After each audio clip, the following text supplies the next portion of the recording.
Ya, ini adalah visual terkini bagaimana prosesi kirap bendera pusaka dari Monas menuju ke Istana Negara.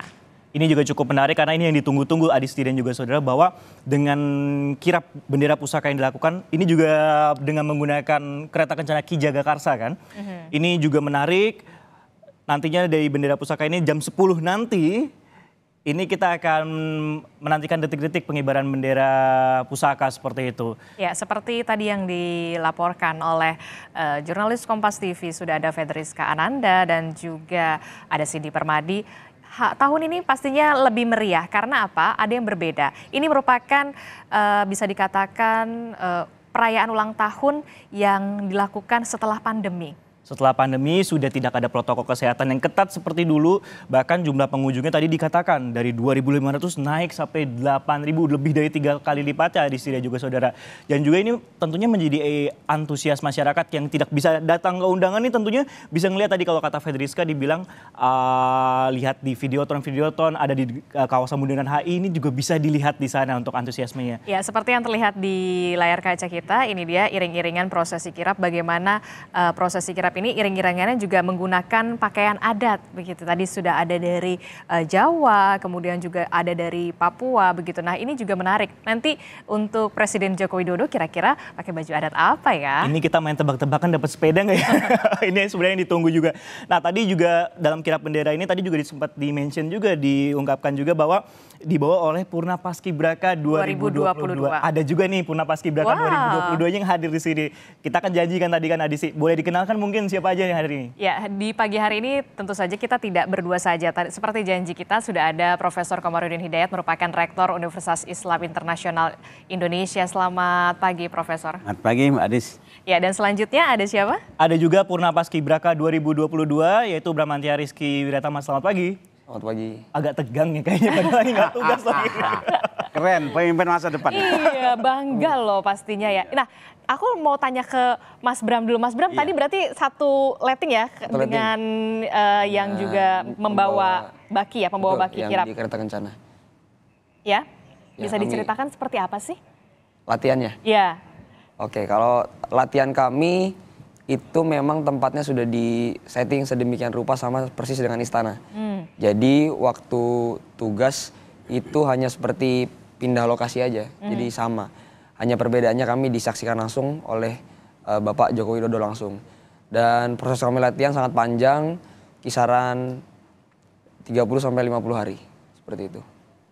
Itu 30-50 hari hanya di pusatnya saja ya, tapi di sebelum pusatnya di daerahnya pun juga ada pelatihan juga ya? Ya, betul. Jadi di daerah kami masing-masing pun per daerah beda. Kalau daerah saya, karena saya perwakilan dari Jawa Barat, Kabupaten Bekasi, mengalami puslat atau pendidikan selama kurang lebih 3 bulan. 3 bulan sendiri. Tapi tadi juga cukup menarik sebentar Adisti. Jadi tidak hanya pelatihan fisiknya saja, tapi dari jiwa Pancasilanya juga ditanamkan juga. Itu mungkin bisa ceritakan sedikit aja Bram, seperti apa? Ya, jadi penting memiliki jiwa paskibraka. Lebih penting memiliki jiwa paskibraka dibanding menjadi paskibraka. Artinya apa? Artinya jiwa paskibraka yaitu jiwa disiplin, jiwa yang saling menghormati, jiwa bertanggung jawab. Jadi di sana kita tidak hanya dilatih fisiknya, tapi kita juga dilatih gimana kita bisa memanage waktu, gimana kita bisa dilatih semua aspek kehidupan seperti itu. Oke, pastinya jiwa disiplin, kemudian jiwa saling menghormati. Nah, saya langsung ke Prof. Komarudin. Prof, ini kan mengusung tema terus melaju untuk Indonesia maju. Apa yang bisa dimaknai dari perayaan hari ulang tahun ke-78 Republik Indonesia kali ini, Profesor? Kemarin di Harian Kompas itu ada tulisan khusus saya, permintaan redaksi, judulnya Mahakarya Anak Bangsa. Nah, saya ingin tarik ke sana ya untuk mengingatkan bahwa menurut beberapa pengamat sejarah asing lebih-lebih, Indonesia ini merupakan mahakarya yang hampir merupakan mission impossible, tapi terwujud. Bayangkan ya, sebuah kawasan yang begitu luas, ini negara kepulauan loh, bukan daratan. Sekian banyak etnis, agama, budaya, bahkan ada kesultanan di mana-mana. Kok bisa menjadi satu? Bandingkan dengan beberapa negara di Eropa yang penduduknya Malta itu nggak sampai 1 juta kan, kayak Brunei gitu kan, kecil banyak sekali. Di Afrika kecil, di Arabia kecil penduduknya 5 juta, Dubai itu nggak sampai 1 juta. Nah ini begitu besar sekali jadi satu. Ini satu mahakarya yang luar biasa, keajaiban, sehingga apa? Satu harus disyukuri. Pastinya. Kedua ini amanat perjuangan para pendiri pejuang bangsa. Nah berikutnya bagaimana memaintain bangsa ini. Kemudian bagaimana kita bersaing, bersanding, memberikan kontribusi pada perdamaian dunia yang dimulai dengan meningkatkan keadilan, kesejahteraan, kemajuan bagi bangsa. Jadi Agustus ini hemat saya satu mata rantai dari satu perjuangan panjang bagaimana mewujudkan cita-cita kemerdekaan, lebih-lebih kita menyongsong seabad tahun emas kemerdekaan. Ini, jadi mata rantai ini yang harus dijaga, estafet mengarah ke sana. Jadi penting yang lebih berat sebenarnya menjaga ya, memaintain ini supaya tetap kita negara kepulauan begitu, namun juga kita tetap harus bersatu. Apalagi nih Profesor, kita juga bersiap untuk tahun politik. Seperti apa maknanya? Satu pertanyaan yang juga sering muncul, Indonesia ini berkali-kali dihantam oleh berbagai konflik, baik vertikal maupun horizontal. Tapi kita lolos terus, lolos dan lulus. Pertanyaannya, apa yang menyatukan bangsa ini? Kita pernah dulu sebelum Orde Baru itu konflik, ada PRRI, ada Permesta, pemberontakan, ada kemudian Gestapo, sehingga lahir ada Orde Lama, Orde Baru, Orde Reformasi. Artinya apa? Bagi saya ini semua pengalaman perjalanan pengkayaan bangsa ini yang harus kita terima, kemudian kita ngambil pelajaran apa saja yang bagus dan yang kurang bagus. Jadi pelajaran kita sekarang adalah satu generasi itu ada menghitung 25 tahun. Dihitung dari anak sekolah tamat itu kan SD, SMP, SMU, perguruan tinggi, itu kan udah 5 tahun. Jadi orde-orde itu berlangsung 25 tahunan. Artinya apa?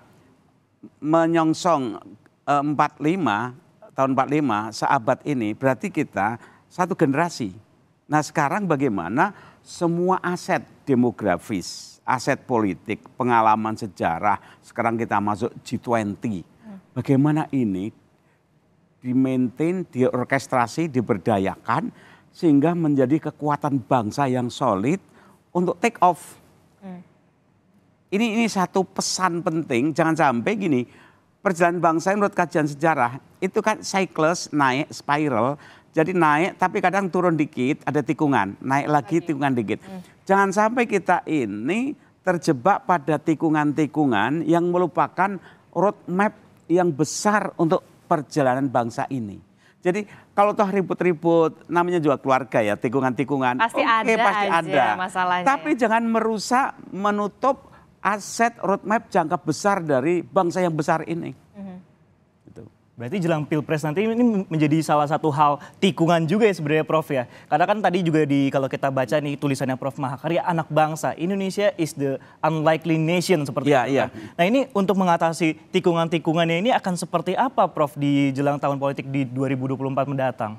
Ya satu, silahkanlah, namanya demokrasi. Berbeda pendapat, berdebat itu wajar, itu bagian dari bunga-bunga. Demokrasi is restless, demokrasi is noisy, itu biasa. Tapi hendaknya nanti terjadi satu kristalisasi pengendapan, gagasan-gagasan yang besar, yang sampah-sampah harus minggir. Kemudian mana ide besar untuk kepentingan bangsa, negara, rakyat yang maju. Jadi ke depan ini kami harapkan akan terjadi penyegaran. Kalau di pohon itu kalau 4 musim itu ada saatnya kan pohon-pohon daun-daun yang udah tua kan berguguran. Nanti kan muncul tunas-tunas baru. Jadi setiap pemilu itu adalah pergantian ide-ide tunas-tunas tenaga yang baru sehingga kemudian naik. Jadi ke depan saya ingin sekali dengan peristiwa pemilu itu betul-betul memang akan muncul tunas-tunas baru yang lebih segar, yang committed. Jangan melupakan jasa sebelumnya. Jadi boleh maju berkembang, tapi jangan kemudian melupakan kita jadi hari ini jasa sebelumnya. Oleh karena itu saya kritik boleh, tapi kalau mencaci maki itu jangan. Oke, seperti pidato Pak Presiden Joko Widodo pada hari kemarin, Pak Presiden sempat menyinggung sepertinya kita sedikit lupa ya akan sopan santun begitu ya dalam bernegara atau seperti apa. Anda melihatnya sejauh ini bagaimana? Ada dua ya, satu kesalahan itu bisa pada etika komunikasi, tapi kita jangan melupakan substansi, jangan hanya baik pada metodenya tapi tanpa substansi. Ada juga orang yang kelihatannya baik, santun, tapi merusak bangsa, yaitu koruptor. Gitu. Jadi kita mana perilaku orang-orang yang merusak etika, tapi juga mana perilaku orang yang kelihatannya baik-baik tapi menggerogoti pilar bernegara. Koruptor itu orangnya baik-baik loh, santun-santun loh, tapi merusak ya. Jadi kita harus jeli. Jadi etika kita jaga, hukum kita tegakkan, tapi kemudian kita harus komitmen menegakkan, mendorong maju mesin engine ini untuk selalu maju ke depan. Nah tadi kan sempat dibahas juga nih etika komunikasi dan juga penyegaran tunas-tunas baru. Nah mungkin salah satu kan Bramantia juga nih sebagai Paskibraka 2022. Nah kalau untuk etika komunikasi ataupun juga hal-hal yang diajarkan selama menjadi Paskibraka khususnya di pusat itu seperti apa sih? Karena kan kita kan berdua nih sama Adisti kan kita bukan Paskibraka ya kebetulan. Kita pengen tahu belajarnya apa aja sih di sana yang diberikan sebenarnya? Oke, izin menjawab Kak. Mulai dari etika kita terhadap yang lebih tua dulu. Ini mungkin yang paling gampang ya. Jadi setiap kita lewat depan senior atau lewat depan pelatih, kita harus hormat. Pagi Kak, siang Kak, malam Kak. Saling sapa menyapa. Dan itu diwajibkan. Setelah itu untuk etika, itu memang kami diajarkan untuk selalu menggunakan kata siap. Karena itu menunjukkan kesigapan seorang paskibraka. Dan menunjukkan respect kami sebagai calon paskibraka pada saat masa pelatihan. Jadi masa-masa kami menjadi sebelum paskibraka itu namanya capaska Kak. Calon paskibraka. Nah pada saat capaska kami setiap latihan itu mengalami mungkin pressure beratnya latihan, tapi kita harus tetap diseimbangi dengan kemampuan kita dalam bisa menghormati dan saling menghargai satu sama lain. Latihannya seperti kami setiap malam itu setelah kita latihan di lapangan, kita selalu diberikan materi-materi. Jadi kita selalu bawa satu buku dan satu pulpen. Di malam itu kita selalu diisi materi-materi dan gak pernah kosong. Materinya itu banyak Kak, biasa ada isi lagu, setelah itu ada waktu itu ada DPR juga datang sempat.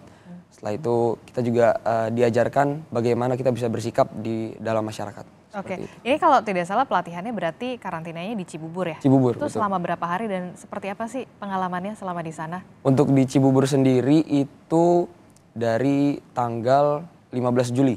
15 Juli sampai kalau di tahun saya di 13 Agustus kita langsung berangkat ke hotel atau menuju ke pemusatan berikutnya. Untuk suasananya sendiri awal mula saya datang sudah pasti grogi karena saya bertemu dengan teman-teman 33 provinsi lainnya. Dan belum ada yang saya kenal. Jadi memang penyesuaiannya kita dari seperti yang Prof tadi bilang banyak budaya, bahasa, suku. Dan kita harus cepat bisa menyesuaikan dan harus bisa saling kenal satu sama lain. Dan itu yang menurut saya bisa menjadi tantangan teman-teman juga. Dan untuk proses latihan yang seperti tadi saya bilang, sudah di setting sedemikian rupa sama persis seperti istana. Jadi arah beloknya sudah sama, menghadapnya sudah sama. Jadi yang beda hanya kita ditonton langsung oleh Presiden Joko Widodo, seperti itu. Nah kalau sehari tuh latihannya berapa jam sih? Sehari. Jadi proses latihan itu kami bangun dari jam 4 pagi. Wow. Jam 4 pagi. Jam 4 pagi. Jam 4 pagi setelah itu kami melaksanakan ibadah sesuai agama dan kepercayaan masing-masing. Untuk yang Muslim, sholat subuh berjamaah. Untuk yang Kristen Katolik menyesuaikan dan Hindu menyesuaikan juga. Setelah itu, setelah ibadah masing-masing kita ada olahraga pagi. Olahraga pagi itu seperti lari, ada senam, dan lain-lain. Setelah itu sampai jam 5:30. 5:30 kita persiapan latihan, jam 6 semua sudah rapih, dan membawa piring gelas pembagian. Jadi kami setiap mau makan pagi, siang, sore membawa piring yang sudah dibagikan di awal kita turun pemusatan. Nah itu kita bawa untuk kita pakai pada saat kita makan. Setelah makan jam 6:30 itu kebiasaan atau pelatih biar kita nggak grogi di latihan tiap pagi itu ada senam maumere dulu. Oh, senam maumere. Iya, jadi cairkan suasana dulu. Senam maumere dulu, terus kita setelah senam maumere sudah cair, sudah nggak grogi, kita mulai pemanasan. Pemanasan kita di track dari jam 7 sampai jam 9. Itu hanya pemanasan. Jadi pemanasan kaki, langkah tegap terus selama 2 jam. Ada istirahat 15 menit, dari jam 10 sampai jam 11:30 kita latihan lapangan. Nah itu latihan lapangan kita penaikan bendera, penurunan bendera.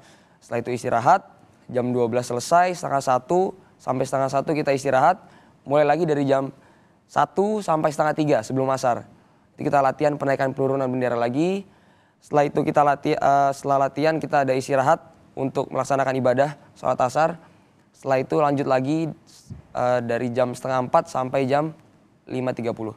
Setelah itu lanjut kegiatan berikutnya untuk Hampir 12 jam lebih dari bangun Adisti setiap hari itu jam 4 pagi ya. 4 pagi. Nah tapi dengan kegiatan-kegiatan ini manfaat apa kemudian yang bisa kamu rasakan saat sekarang kan duduknya di bangku SMA bukan begitu ya? Betul. Nah itu apakah yang dirasakan dengan adanya manfaat-manfaat latihan selama kurang lebih 1 bulan lebih ya berarti? Betul. Ya? Apa tuh Bram? Yang pertama jelas di fisik kami sangat meningkat. Kenapa? Karena kami sudah jelas di sana dilatih fisiknya. Untuk selanjutnya yang sangat saya rasakan di dalam sekolah karena saya mengikuti organisasi kebetulan. Jiwa kepemimpinan saya lebih bisa terpakai. Leadership-nya ya? Leadership-nya, betul. Karena seperti yang saya bilang tadi, kami di sana kan dikumpulkan dengan berbagai daerah dan harus bisa cepat menyesuaikan. Dalam artian kita harus bisa berkenalan aktif dan berkenalan satu dengan yang lain, artinya kita bisa menyesuaikan. Di organisasi juga akhirnya kami cepat untuk bisa berpikir cepat seperti itu. Oke. Ya. Oke. Nah ini kan bisa tadi Prof juga menyinggung ada tunas-tunas baru yang memberikan gagasan-gagasan baru. Nah kalau Prof Komarudin sendiri melihat sosok Bramantia seperti apa? Ini, Indonesia ini tidak punya masa lalu. Masa lalunya itu spirit, semangat, sejarah, rekaman para pejuang-pejuang. Yaitu etnis-etnis, sekian banyak suku-suku. Kemudian ada nama Indonesia. Dan itu bukan dari bahasa Sanskerta loh, dari Endos Nesos. Artinya apa? Indonesia itu satu negara bangsa yang dikonstruksi, diimajinasikan di masa depan. Makanya kita itu dalam proses menjadi Indonesia. Kalau orang tua kita dulu itu orang daerah. Orang tua saya itu orang daerah, tapi generasi anaknya itu sekarang semakin merasakan keindonesiaan. Nah orang semacam Bram ini dan juga kampus-kampus macam yang meng-Indonesia ya dulu, sekarang udah mulai bermunculan.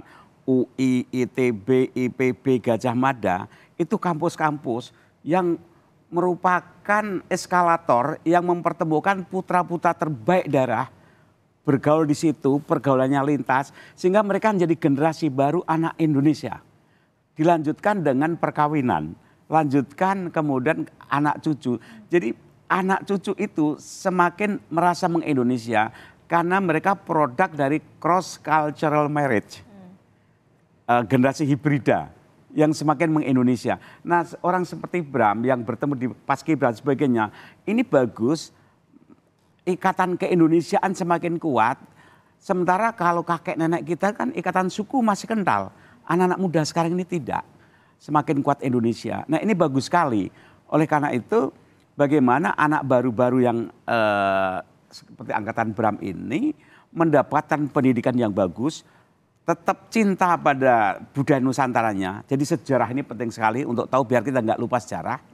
Kedua, mencintai bangsanya. Tapi ketiga, masuk pada pergaulan global, internasional. Jadi dia punya wawasan global, tapi punya kecintaan yang kuat pada bangsa ini dan pemahaman pada genealogi kelahiran Indonesia. Ini penting sekali, sebab ada beberapa anak-anak muda yang dia tidak paham genealogi bangsa Indonesia. Nah, saya senang orang semacam Bram dan kawan-kawan itu pasti diberi wawasan, pelajaran, kecintaan yang kuat pada tradisi-tradisi. Tadi saya lihat tradisi-tradisi. Kemudian juga pada bangsa Indonesia. Jadi walaupun memang arus global kita tidak bisa hentikan begitu ya. Namun juga bagaimana kemudian pemuda kita, anak-anak muda kita tetap tidak meninggalkan sejarah. Nah, kalau dari segi pendidikan sendiri seperti apa? Nah, di pendidikan kita itu ada yang unik, yaitu pelajaran tentang Pancasila. Di Pancasila itu sesungguhnya di dalamnya tentang sejarah pembentukan bangsa ini, cita-cita, filosofi, fondasi, dan itu wisdom nenek moyang kita. Namun sekaligus Pancasila ini dari pengakuan Prakritikus ya, ini universal. Negara bangsa banyak yang kagum pada Pancasila. Siapa yang menolak tentang ketuhanan? Mayoritas bangsa negara itu menerima ketuhanan, kemanusiaan, keadilan, kesejahteraan. Jadi Pancasila itu produk wisdom dari nenek moyang kita yang kemudian diabadikan menjadi spirit living values, tapi sekaligus juga tidak inklusif, tidak eksklusif, tapi inklusif. Nah, yang kedua saya ingin tekankan, berapa negara-negara yang maju itu pertama tadi etika ini di atas hukum. Jadi ada etika dan ada hukum. Misalnya kita di rumah tangga itu yang melakukan etika kan.